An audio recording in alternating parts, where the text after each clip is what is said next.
For the next hour, we have several subjects around the subject of grief that we're going to talk about. Grief is something that, it's unavoidable. Everybody's going to have to go through it at some time or another in their life. We have a little less conventional perspective on grief. Much of the grief community that I've been familiar with feels that grief is sort of a inescapable state once you get into it. And my experience has been that it is healable, and we want to bring that information to the community and let you all know that if and when grief strikes, there are ways to bounce back from it and feel complete and whole once again. The longing persists, but the painful aspect of it is something that we want to talk about. It is healable. My son died in 2012, and I went through my own exploration to come to this understanding. And so the contrast of suffering to where I am now is so extreme. I just have to share this with the world. We just want to give people a chance to come on in and join us for our conversation on grief. We have a number of people in the room right now. We're really looking forward to this conversation. This is our 8th night discussing grief. We're going to go another 2 nights after this. There's tons of material on grief, and so we, even after our this is a 10-day stretch that we're doing these grief talks, and we're going to continue to have these talks, just not every single night. We'll probably be a few nights a week. Probably the first half of the week is what we're looking at. So I want to say also that we hope that these talks are helpful and relevant for people who are experiencing grief, and of course it occurs in different stages and different depths, different levels, depending on the loss and depending on when it happened. But also just for if you know somebody who's going through that hopefully some of this can be helpful. Also, some of it I hope is just about living better generally for everybody, and that we hope it's an interesting discussion that you'll be interested in participating in with your comments. Yeah, we really enjoy when people share their stories or they have questions, how to handle certain circumstances. Roger and I both have a background working in the mental health system. Roger was a therapist, and I worked in residential care. So grief, however, I don't feel is a mental illness, even though it's in the psychiatric manuals for, it has a diagnosis. They do that for insurance billing purposes and things like that, so that they can bill. But it is a condition, an experience that can be challenging to overcome. And I just want everybody to know that it's totally possible to come to a place where you feel better. It takes a little bit of effort, but it's doable. So. And that's really why we're here. This was you wanting to share your experience and hopefully help others as a result. Yeah. I never would have imagined I'd be here telling this story.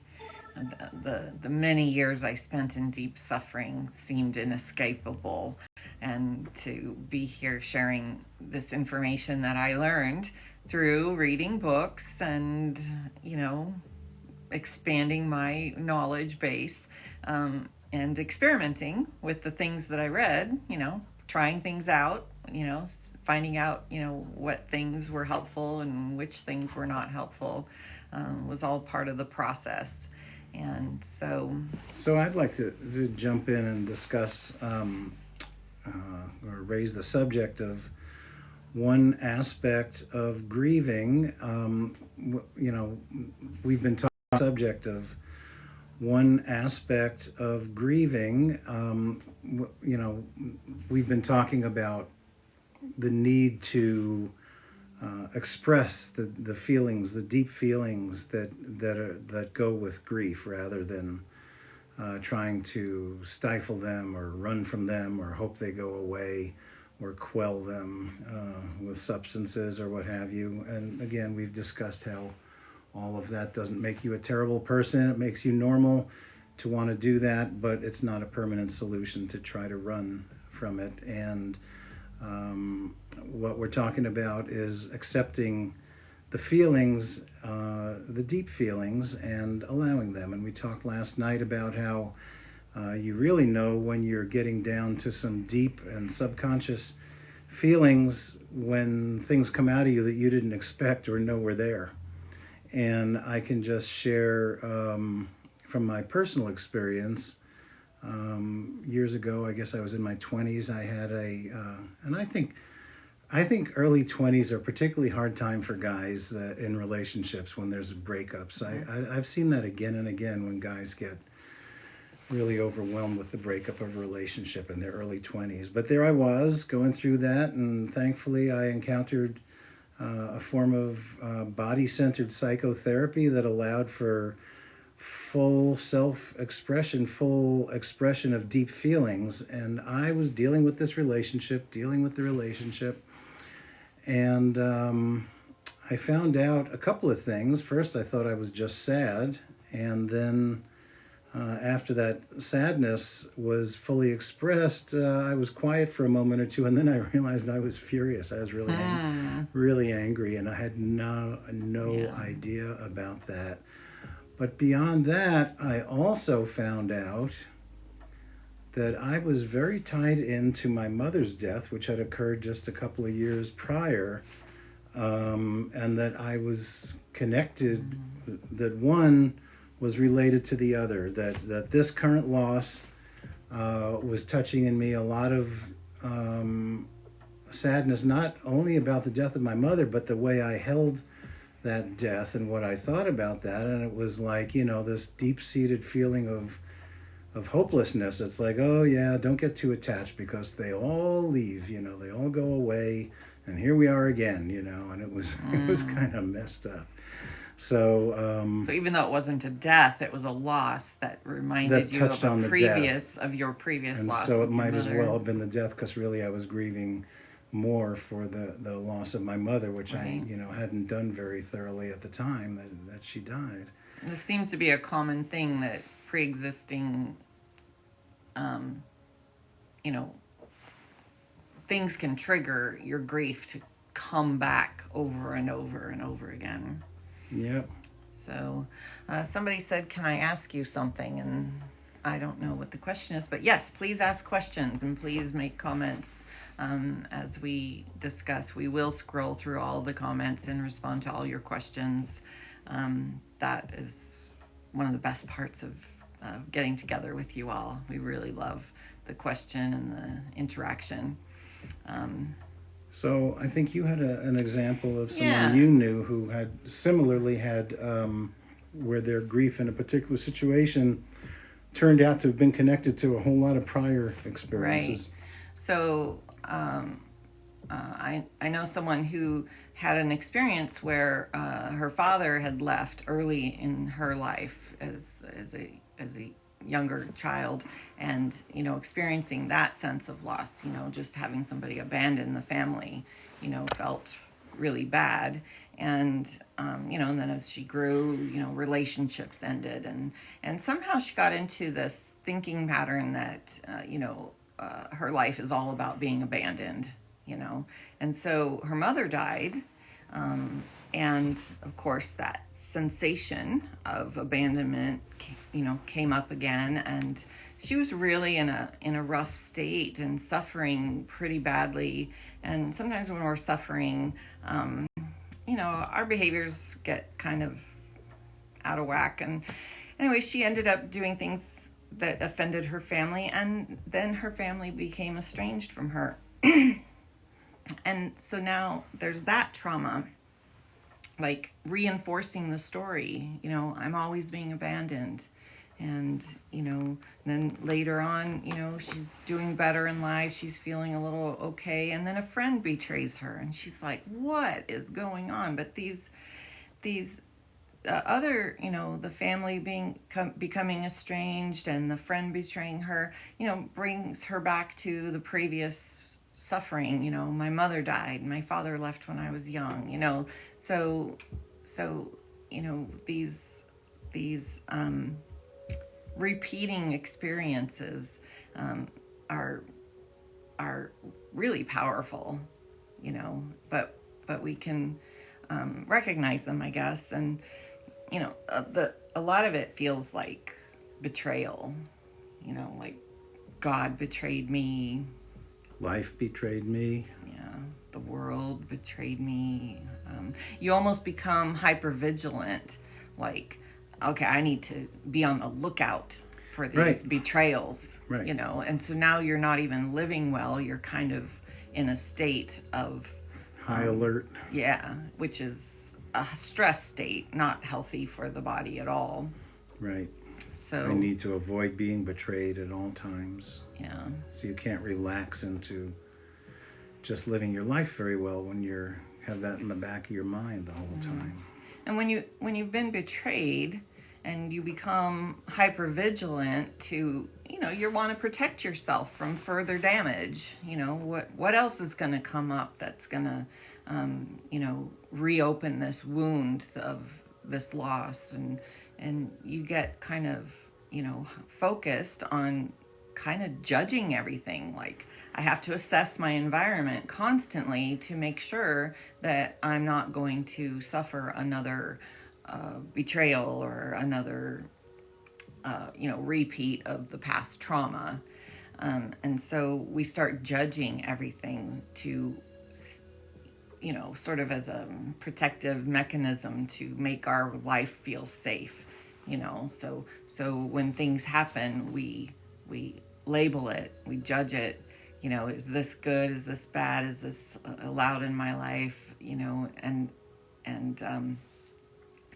I guess some labeling is helpful. Well, it's inevitable. I mean, that's what we do. That's how we survive, is by Assessing. labeling experiences and assessing and deciding, is it okay to stay with this experience? Do I need to do something different? I mean, we do that all the time, but we try to do less of it because the fun in life, I think, exists when you're doing less of that, or at least, if you're going to make those assessments, hopefully you can do them for a finite amount of time and decide, yes, I'm going to go with this course, and then go for it. Right. So it's okay to be in relationships after you've had loss. Somebody's asking if we're siblings or dating. Yeah. We are companions. We're not siblings. We share a house, and we're not married either, but we're definitely companions. So, I met Roger in 2015, and I was 3 years into my grieving experience, and it was really a blessing to meet somebody who was intelligent on these sorts of hard issues, and he definitely helped me, with my journey, but I did the hard work. So MS Nani says, I lost my husband in December. Oh, Nani. Wow, really recent. I'm so sorry. It is such a transition to be used to having someone around all the time, and then suddenly it's like you have to learn how to experience your life in a new way, without those old familiar sensations that you have when you're used to having that person there, and then now we very much talk the last 8 days we've been talking a lot about how grief is it's a sensory experience. It's like our body is telling us, hey, I don't like this feeling. What is going on here? Something's happened, and so we're kind of trying to figure out how to be in our bodies with this new circumstance of Well, it's a not whole having giant our loved adjustment, one here. a whole different adjustment to a different way of living with It is an without that adjustment. person in your The life. the grief communities that I became involved in, grief support groups, online, in person, things like that, they oftentimes spread a a belief out there that grief is just something you learn to live with, and I didn't really like that. It didn't feel right to me, and I learned how that belief system was inaccurate, and there are ways to heal the pain. You don't heal the longing, okay? So I'm not talking about forgetting or anything like that. The longing is always there, but with some of the practical things that we talk about trying, it's all about calming down the nervous system again and getting your body to feel okay with the new circumstance. And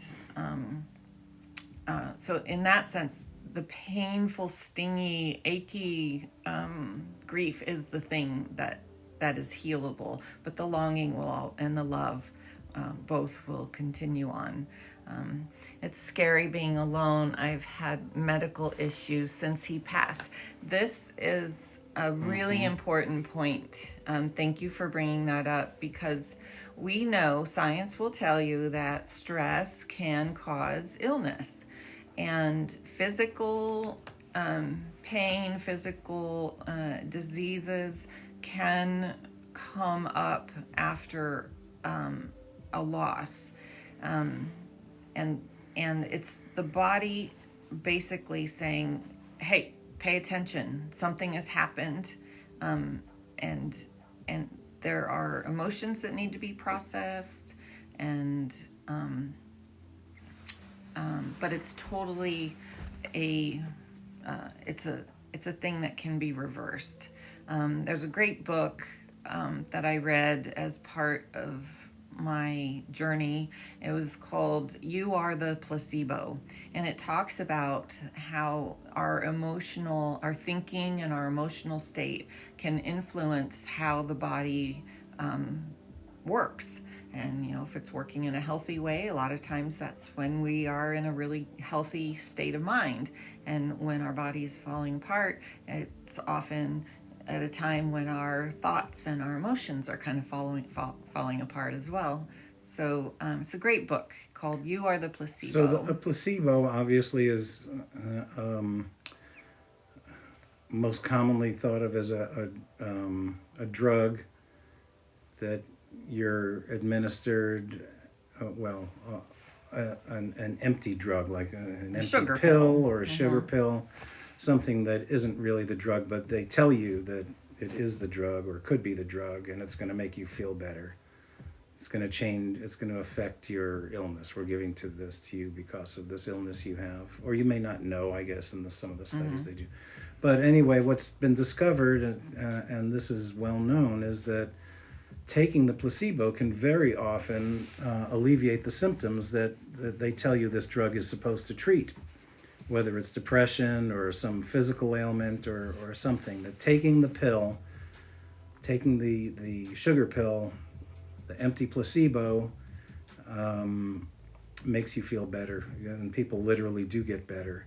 And so I guess the title of the book is whatever you're thinking about yourself emotionally. What you are thinking is going you to administering your own placebo effect to yourself. And so you can improve the way you feel mentally by believing that you can improve the way you feel mentally. Yeah. This is why I believe that grief is a healable problem, a solvable problem, because when I was in the thinking pattern, this is a terrible event. It's the worst thing ever. I'm never going to be okay. I stayed in a not okay state. And when I started to play with the idea that, when I heard about this placebo effect, I thought, maybe I'll play with this idea a little bit.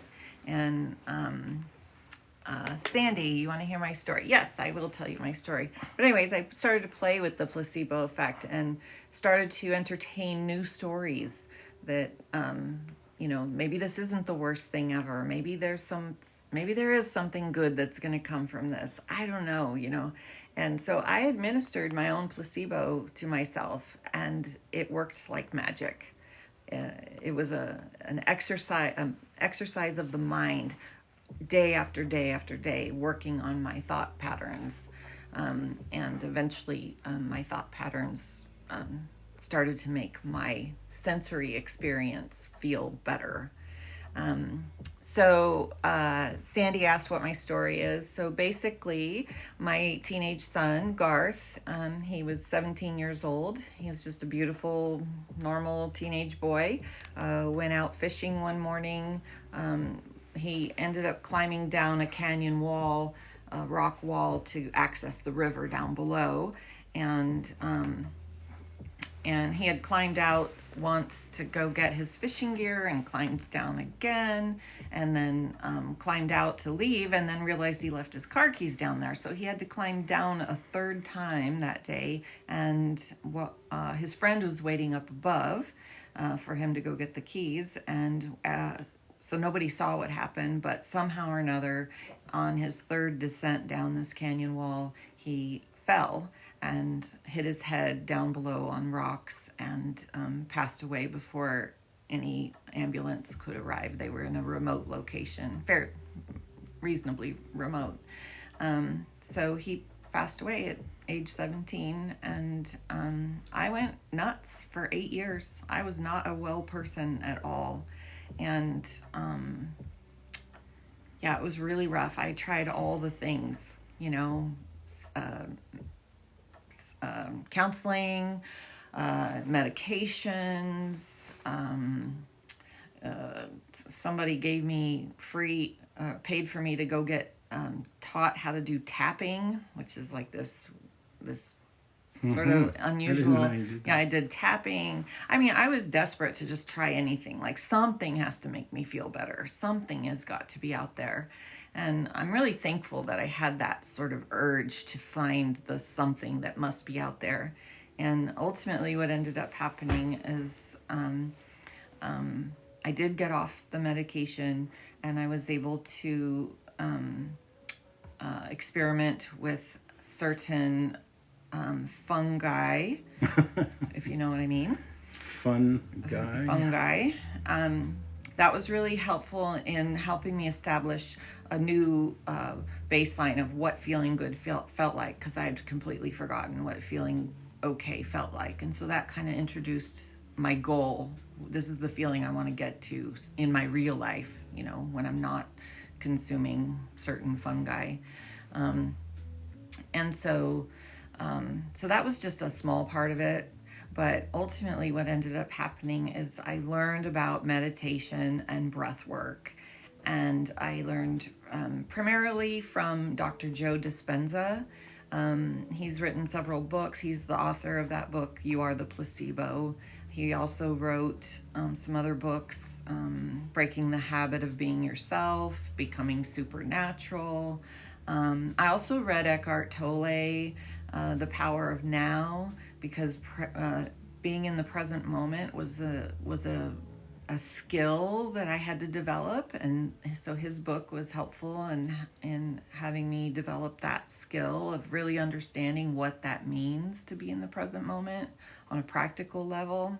And so all these things combined, it wasn't like one thing. I think also, though, you had a real determination to help yourself, that you were not going to live this way for the rest of your life. Right. And I think you were very determined to extract value from these different sources. And I think that's really an important part of the whole picture toward healing. Karen says, encourage more viewers to share. Yes. So we want you to share this live with as many people as you can, not because we are hungry for, money or status, but we really believe that this information getting out into the world is so valuable. I've become a better person because of my healing through this experience. And we need more better people in the world, you know. So the more people we can get this information out to, the better our world is going to be. So you feel like a new and improved version of yourself is what you're saying, huh? Yes. You know, I grew up in a religious family, and there was this language that was used in our religion. It was like, you must be born again. And so if anybody would have asked me, you know, when I was like a teenager or a young adult, you know, are you born again? I would say, oh, yes, I'm born again. I'm a born again Christian, you know. I was not born again. I had no concept what an experience of being born again was like. You know, it was just the socially correct thing to say in, you know, in the family that I grew up in. But when I healed myself, it was Christmas Eve, December 24th, 2020, and I went into my room and I told Roger, I said, I'm just going to meditate all day. Everybody was on lockdown back then, and so I said, I'm just going to meditate all day. You know, we'll see what happens. And I came out of that meditation changed. And then suddenly I was like, I think I just had a born again experience. I felt so good and so changed, but I still didn't know that I was healed. I didn't know I was healed until months later, because the feel-good feeling that I came out of that day lasted to the next day and the next day and the next day. And then suddenly months have gone by and I'm like, I still feel good.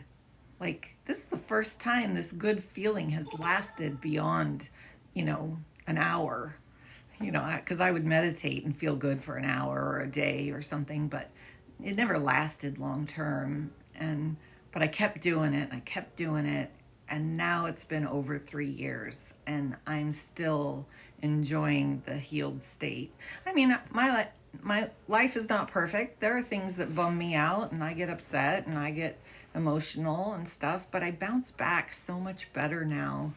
You know, it's a lot better living this way than it was, you know, even before my son died, because I had a little low-lying depression in that. So anyways, yeah, this TikTok live series is all about the fact that grief is healable. If you hear somebody say it's not possible, I'm telling you, don't believe it.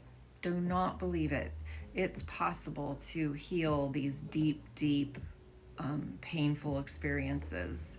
I think, you know. too, knowing that can be very helpful in just living day to day, no matter where you are on the scale of your grief being healed. Because to think that, oh, you know, life just gets worse every time you get hit with something, and you can't be healed, it's just that there's not a lot to look forward to other than getting worse when you're living that way or thinking that way. So I think it's really good news that you're promoting here. Yeah. To say that it's an optimistic point of view. You can heal. It was like an instinct. I just knew this could not possibly be the way it's supposed to be. Like, I just couldn't imagine living in that state for the rest of my life. Like, that, something here didn't make sense. And so there was like a knowing inside of me. In fact, one of the first videos that I made on TikTok was a stitch with a woman named Jean, and she got 1 million views on her video where she's crying and she's saying, my daughter died and I don't know what to do. Oh, yeah. I don't know what to do. And I thought, you know what just happened is she was responding to that instinct inside of her that said, this feeling cannot be sustained. There must be a solution to help me process this feeling. Right. And so she put this video out there saying, I need help. Does anybody know what I should do? Tell me what to do. She instinctually So knew courageous to do that. that there has to be help for this. And you know, she's only a couple months into her journey, but Gosh, if somebody had told me a couple months in, this is healable. I've seen it happen. I know it's possible, but nobody told me that. Not a single person. Everybody said, "Oh, this is going to be a hard road for you for a long, long time." And so, of course, it was a long, long road for a long, long time. But your instincts, I guess, from the beginning Even from the beginning, told you that you can. there's got to be a solution. Gotta be a way. There's Right. got to be a way. And So many people, I think, in the with well-intentioned in the community, trying to help, will tell you, "Oh, I experienced a loss like yours, and let me tell you, it never gets better." right. And well, I think that's a dangerous message. It is. It is. Let's see. Any other comments we're missing? If we've missed a question or anything, please type it in again, so we don't want to miss any comments. So I started to talk about judgment. I was judging my experience as the worst thing ever. This is not okay. I was judging it as unsolvable. I was labeling the qualities of my experience with all my judgments. In my religious upbringing, we're always taught, "Judge not lest ye be judged," and I learned now that that's actually true. When we're judging our life as unacceptable, life feels unacceptable. Like, judgment gives you the experience of what you're judging, you know. Like my friend who had the experience of abandonment repeating itself in her life experience.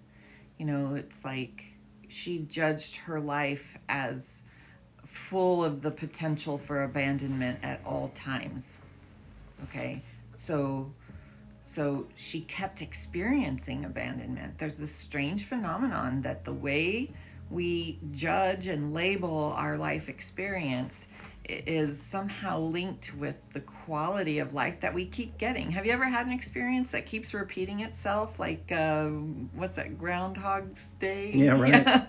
It's like, why does this keep happening over and over? I'm not learning my lesson. What's the lesson here, So I want to say also, there's what seems like maybe a contradictory approach here, insofar as I will tell you as a therapist that especially in the early stages when just you feel crazy, there can be real value in just expressing the craziness and not filtering it and being as negative as your insides tell you to be, and really letting that out either in the presence of a good trusted therapist or in solitary, by yourself somewhere in a parked car, or in your room by yourself, where others can't hear or judge you or rush to help you.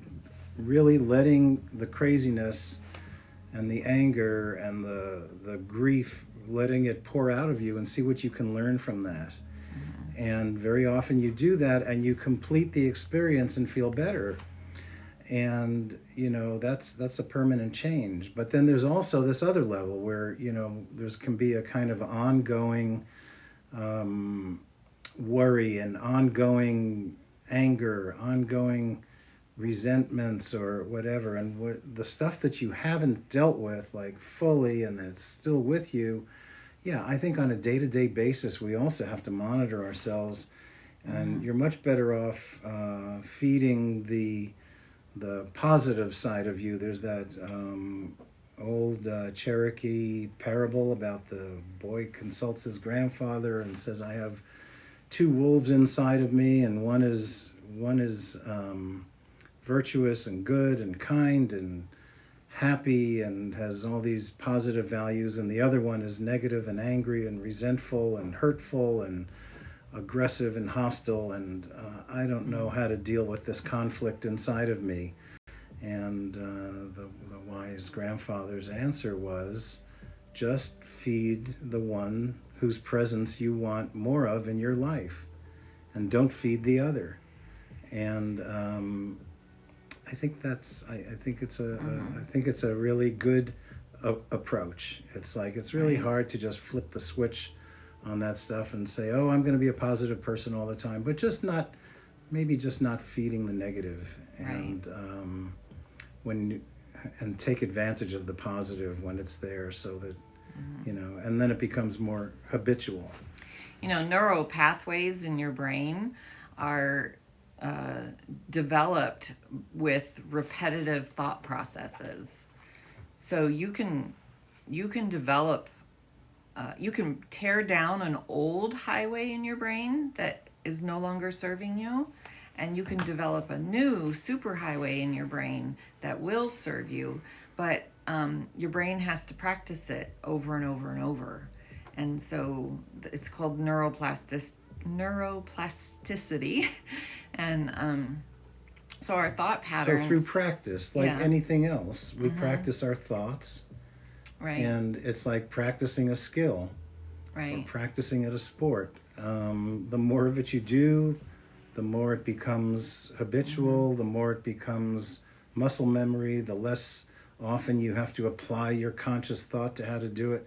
I don't know if people remember when you were learning to drive a car. It's unbelievable how much you're supposed to be aware of all the time while you're driving, and your mind is so occupied with everything that you have to be. 3 mirrors, steering wheel, 2 pedals, like lots is going on. Especially in the days before backup cameras and stuff. Your little brain is responsible for 360 degrees all around, all the time. It's exhausting. It's a lot of conscious effort. But then you get good at it, and you have to think less consciously about it. And, then you get to the point where probably everybody's had the experience. You're busy thinking about something, and you're driving to your location, and then you get to your location, and you don't remember the drive. You don't remember the drive at all. It's like, how did I do that? Autopilot. And it's all autopilot and auto memory or auto. I don't know. Just, it's like your brain and body just take over, and it's automatic. It's automatic, and it's the same thing with the way we promote our own attitudes and thoughts, or and beliefs about things being negative or positive. Right. I wonder, how do you stop feeding the wolf that's not serving you? I mean, I guess that's just like we were saying, like just the Well, I would say the first thing that comes to mind is, first of all, be gentle with yourself. So if you find yourself thinking negative thoughts, don't think more negative thoughts by telling yourself you're a terrible person for thinking negative thoughts. You got to go easy with this stuff. And, I think that's a starting point. The thing is, I think you just want to recognize that you want to be the kind of person that has, lives more in the realm of the positive thoughts than the negative thoughts. And I think just intending that, knowing that that's your intention, is good enough. But frankly, at times you have to deal with the negative. I guess in Jungian psychology, they call that the shadow. And, accepting, it's kind of paradoxical. When you accept the negative in yourself, it has less of an influence over you, and so it's easier to become more positive. And it's like, these are the little clever ways we have to adapt. It's a kind of a sophisticated thought process, and that's the finesse of living well. That's what happens over time. So I think if it's your intention to land on the positive side of things, more of the time you will. But we also have to pay some respect to the part of us that is negative, and recognize that that's there, and not beat yourself up for having it. So whenever I find myself going through maybe a negative thinking pattern, or even if I've had an upsetting experience that deserves some attention, like, man, that was terrible. I'm so disappointed that that happened. You know, it's like I'm having an experience of suffering because of something that's happened. You know, there's a time to spend with that disappointment, with that pain, and allow it. But the problem is that with many of us, we tend to get very attached to our problems, and we tell the story over and over and over, and we are really reinforcing some neural pathways in our brain that, you know, this thing that happened that was so horrible, I'm going to keep talking about it and keep talking about it. And maybe even use those problems as an excuse for not living well or not trying. Right. You know, what that person did to me was not nice. I'm going to stay mad now forever. You know, Okay. It's like, who's really getting punished in this scenario? You know, I'm punishing myself by staying angry longer. So the trick is there's an old saying that resentment is like drinking poison and expecting your enemy to get sick. right. It's like you're poisoning yourself if you living with constant resentment. Yeah. Yeah. I'm sorry to interrupt. Tiffany says, I really enjoy hearing this story about the two wolves. It's very helpful to understand this idea.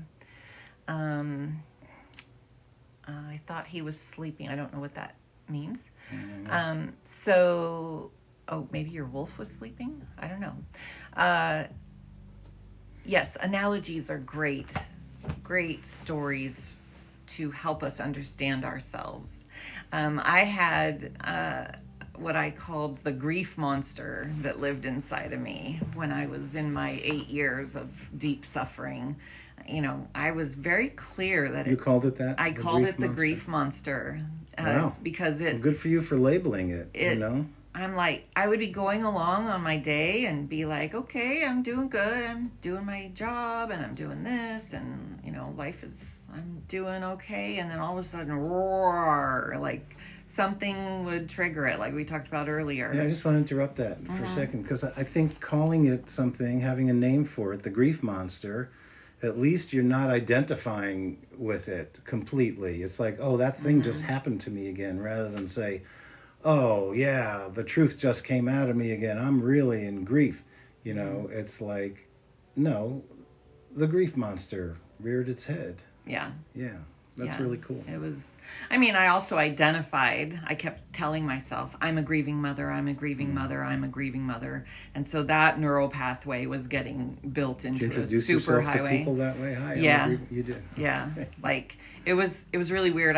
I'd go see like a new doctor and I'd be like, yeah, I have this pain here, and also my son died. Like telling the story was super important. Like everybody needed to know there was something wrong with me. You know, I identified with It became being your broken, identity. and yeah, it was definitely a strong identity. Tiffany says, I have that same monster right now. Oh. Yeah. Yeah. On a certain level, I had to become friends with the monster, and I had to sort of invite it to exit. You know, like, you know, but it's still kind of there. I can still kind of feel it. Like, it's like, oh, I'm still here. You know, you're just really good at, you know, not letting me have a voice anymore. I don't know. It's a weird sensation now. But yeah, definitely, you know, understanding it is not you. You are not grief. You are not sadness. You're having an experience called sadness. You're having an experience called grief. But that's not you. You're something else, and what you are is amazing. And quieting the monster is your job right now. Not suppressing, you know, ignoring, not, you know, like not dealing with it. There's way, yeah. You wanna deal with the monster. You deal with it differently at different times, I think. You know, when you're out and about, when you're driving your car, yeah, you recognize the monster and you try to let it go. Other times you may be at home alone and it's really bothering you.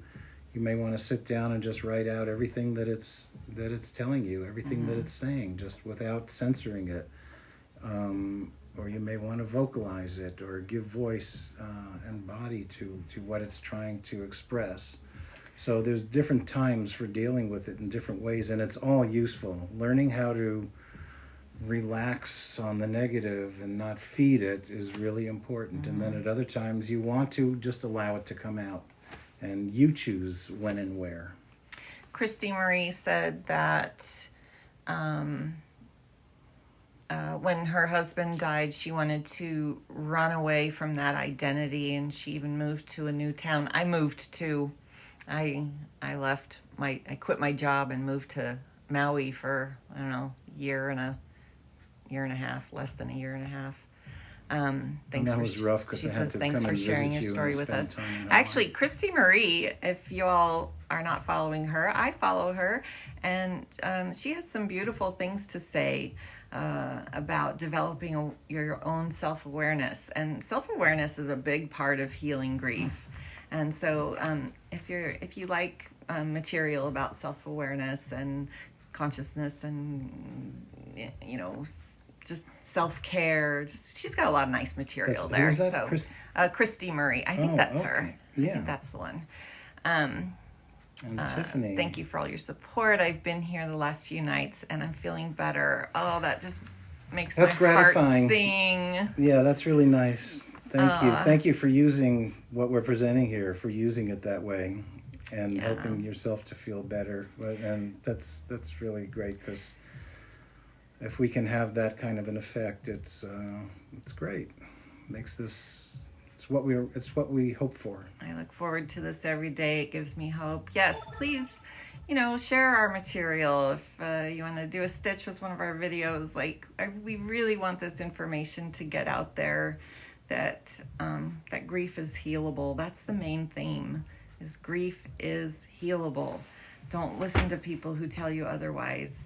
And here's the thing, if your grief is not healed yet, do not feel shame. Do not feel guilt. Don't feel like a failure. Don't feel like you're doing it wrong. Don't punish yourself. Don't look down on yourself. In a broader sense, you're exactly where you need to be with it at any time. I am so grateful for my 8 years of suffering. I mean, it's probably why you're doing this today. Yeah. If I had just so extraordinary. Recovered and bounced back really easily, I'd be like, oh, nothing happened. But because I spent so much time in suffering and now I'm out of it, the contrast is so shocking to me that now I have a significant story to share with the world. So on a certain level, the worst thing ever is actually the best thing ever.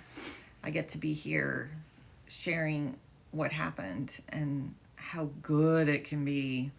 I just want everybody to have one of those kind of meditations or call it a prayer, call it whatever you want, but it's a time of quiet solitude and inner searching, and even reaching. It's kind of, meditation can also be like an outward reaching towards God or the cosmos, or the all in all of all the information that's out there.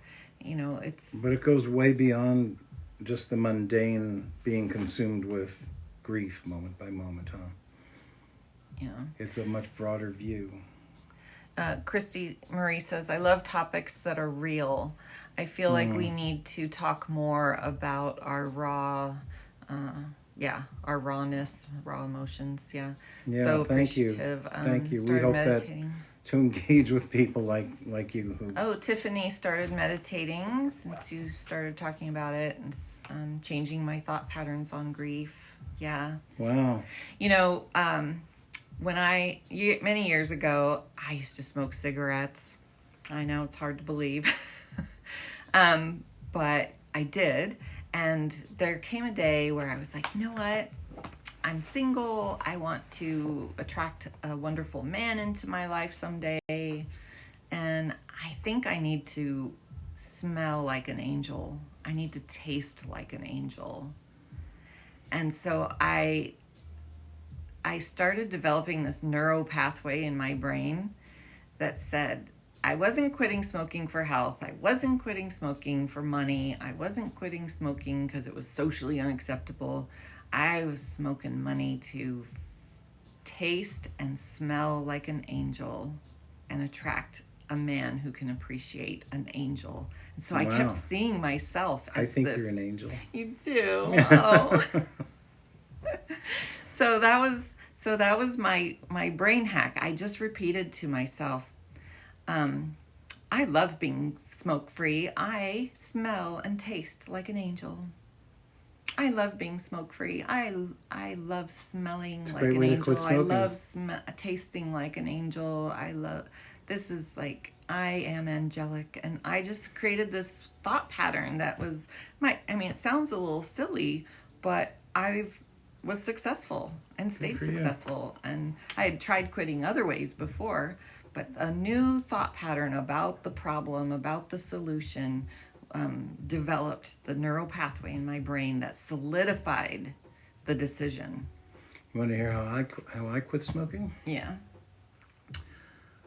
I remember I was sitting at the kitchen table where I lived at the time, and I got onto these thoughts that recognized that I was a slave to cigarettes, and that I had been duped by the advertising and the cigarette companies and the people I knew who smoked, and I realized that it was making me really sick and how hard it was to quit. And I had that pack of cigarettes in my pocket, and I took them out and walked over to the sink, and I was so angry, and I just pulverized the pack, wringing its neck until it turned into dust, until it turned into powder practically, and dumped it in the sink, and that was the last time that I had anything to do with cigarettes. Yeah. I was so angry at being a slave, having been a slave to cigarettes. But, with strong motivation, change is possible. And the next 3 days, I remember, that's the hardest for quitting. Day one was hell. Day two was double hell. Day three was more like the first day. And then I said, I'm never going back to that. I don't ever want to go through that withdrawal again. Right. And I never did. Right. Wendy Ballou says, my sweet mama just passed. Oh. Thank you for sharing that with us, Wendy. I'm so sorry for your loss. There is a time for feeling the sadness. And, we talk a lot about healing, and healing is something that comes later because there's a season for grieving. And just calling her your sweet mama, there's a beautiful softness in that too, obviously, and a great deal of love I sense. Beautiful. I heard somebody say the other day,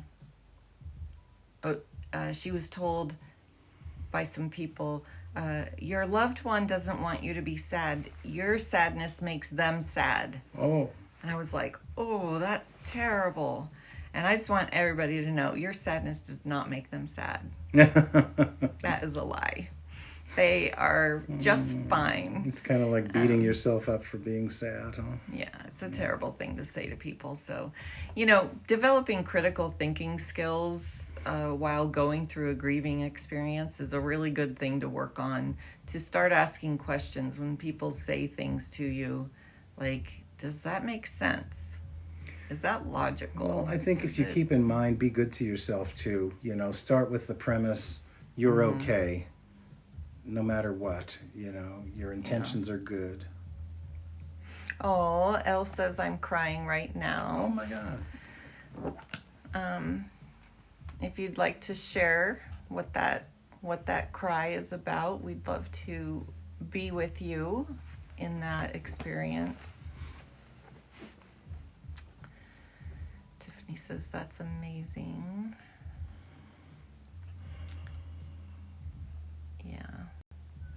you know,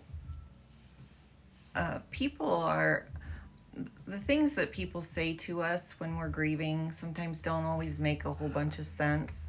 But I always, Elle says my mom is verbally abusive and I don't know what to do. Oh my. Yeah, you know, that's a thing to grieve right there. You know, the relationship that you expect That's to so hard. have and it's not there is a loss. You know, yeah, I'm sorry about that. And credit to her for not, you know, for just posing the statement that way. She's not calling her mom names or anything. She's not engaged in that fight. She's just witnessing the problem. And I'm sorry, that's a hard one. I hope you get that. I hope you keep yourself from being abused by her, You know, language or whatever she does. you know, people who we're closest to, we often think that they can handle us. And my daughter was really clear with, I think I talked about this in another video, but she was really clear with me that my pain was not permitted in her environment, that she had her own pain that she was dealing with when her brother died, and that as much as she loved me and cared about me, she was going through her own stuff, and I had to honor her need to be separate from me for a while so that, you know, we could each heal independently. And she is healing, she's doing much better. But boundaries are super important in all relationships. You know, if somebody's not treating you nicely, we don't have to be like reactive or respond in the same manner that they do. But, you know, definitely having good boundaries and feeling a sense of worthiness that I deserve to be treated well. Right. And we have these expectations that our family members should and will do the right thing, and very often that leads to disappointment in so many ways. Obviously, you know, you don't want your mother being abusive towards you, but the reality is she is, unfortunately. yeah, so self-care is super important, to just be clear on what your boundaries and expectations are. And also, you know, one of the things that I suffered from was I had a belief that other people should behave in a certain way around me, you know, and when they didn't, I was always disappointed and mad. And it was That's like, a way to stay disappointed and yeah, mad, 'cause yeah. people When don't. my sense of wholeness and wellness and feeling okay with myself was dependent on whether or not How other somebody people else behave. did or didn't do the Especially thing. strangers. Yeah, or even you, family. you know. Uh-oh. Yeah, you know, Imagine or my that. sister or anybody in my life, you know. You know, when I started doing these lives, I was so mad the first day because not one family member joined. Not one family member supported my project. I was like, I'm so mad. You know, I've gotten over it, you know. Not everybody wants to hear about grief. I gotta let that go, you know. But who was suffering? I was suffering because I had an expectation that other people should behave in a certain way that I think they should behave. And when they don't behave that way, I'm gonna be mad. And when I'm mad, who feels awful? Me, you know. It's really a strange thing that we do to ourselves. Let me check these comments. Let's see, where are we? I felt like before my grandma died, I missed her all the time. And after, she was always with me. Yes. Yes, Christy Marie. I had that experience as well. I feel my son more now and rarely felt him in the beginning. That's an interesting. She's supposed to be there. Yep, Elle. That's what I was talking about. You think your mom is supposed to be there for you. You have that expectation, and it's a natural expectation. But also, individuals have freedom to be wonderful people, or they have the freedom to be not so wonderful people, and we have to honor their choices, even though it hurts really bad.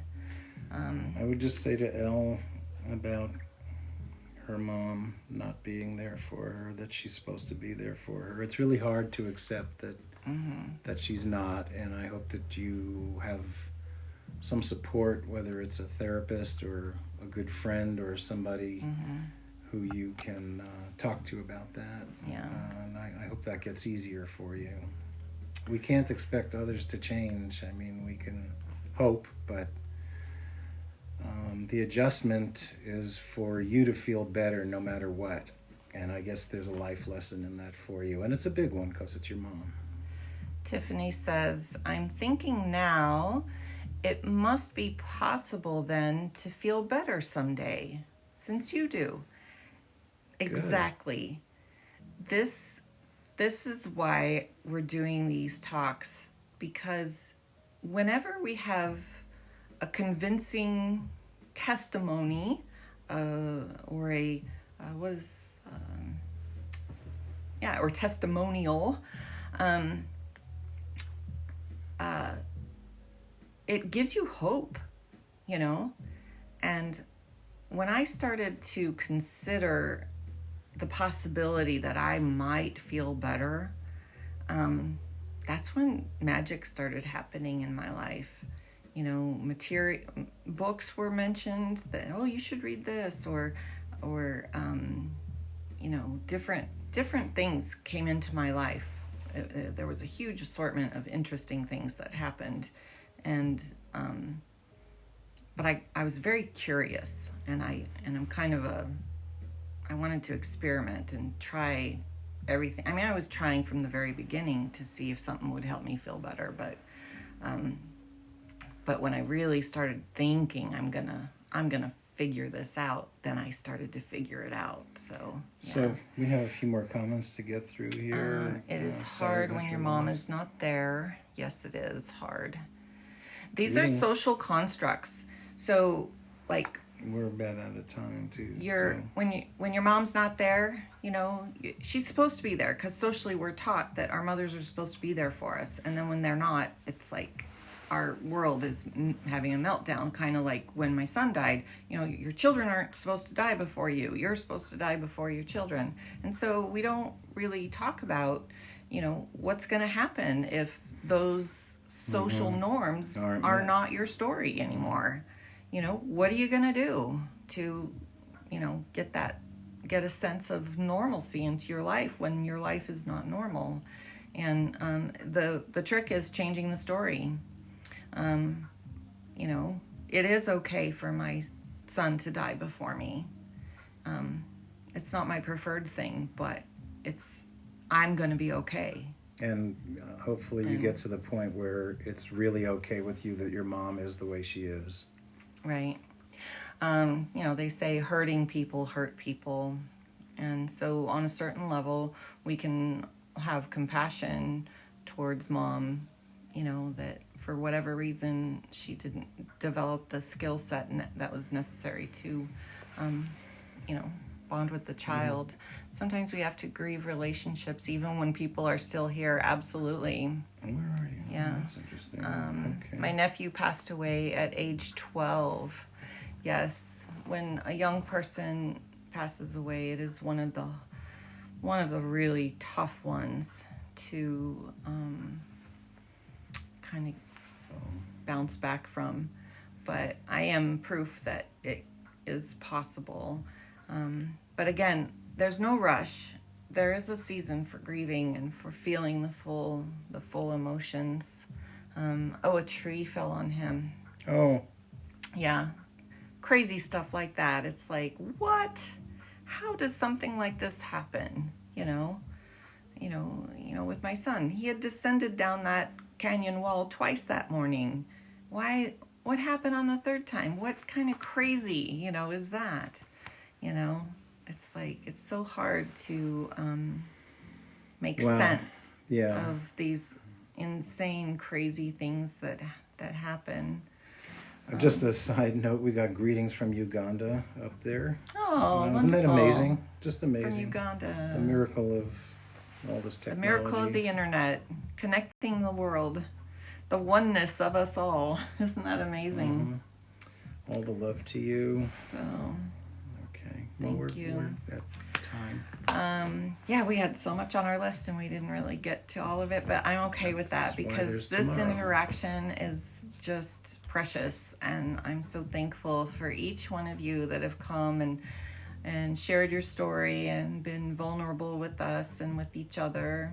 Right. I also love to see I've been watching the support go back and forth between all of you that are here, you know, giving, you know, virtual hugs to each other and all of that. That's really sweet. This is, you know, developing a community is it's a powerful thing, and I'm so grateful for all of you being here. I guess every night is a community development here Yeah. in itself. So yeah, great group tonight. So also, I have started to upload our previous lives onto our YouTube page, and it's the same handle that we have here, Healing Grief 24. So if you go to YouTube and type in Healing Grief 24, you should find our YouTube page, and you can look at the previous night's lives, because it kind of has been building. And we do a lot of repetition too, so you'll hear some I think of it's the same. developing too, though. Yeah, so we're always adding more information each night, but sometimes repeating information from previous nights. So I haven't been able to watch because I was so scared of falling back into the dark parts of grieving. Yes, but you know, Lacey, it's perfectly safe. It's going in and doing the work can be scary because it's an unknown. What's going to happen? How low am I going to feel? You know, you don't know. But I promise, if you invest the time in yourself to feel the feelings, and It's okay to touch on it in bits and pieces. yeah, you too. don't have to do it all at once. Yeah. Yeah. You can do it all at once, but you don't have to. So happy for you in these lives. I just subscribed to. Oh, thank you. That's really great. Thank you. So yeah, so we will be back tomorrow evening at 6:00, and we'll bring more material and subjects to talk about. Share this information with anybody you know that might be in need of some encouragement in their grieving process. We really want to reach out to all of those people. I went to the doctor the other day and asked the nurse, how many grieving people do you think the doctor sees in a typical week? And he said, probably about 3 people a week. That's a lot. There's a lot of hurting people out there. So I know that if we can share this information with as many people as possible, you know, I just know the seeds are going to get planted in the right place and people are going to start feeling better. So, okay, we're going to call it a night.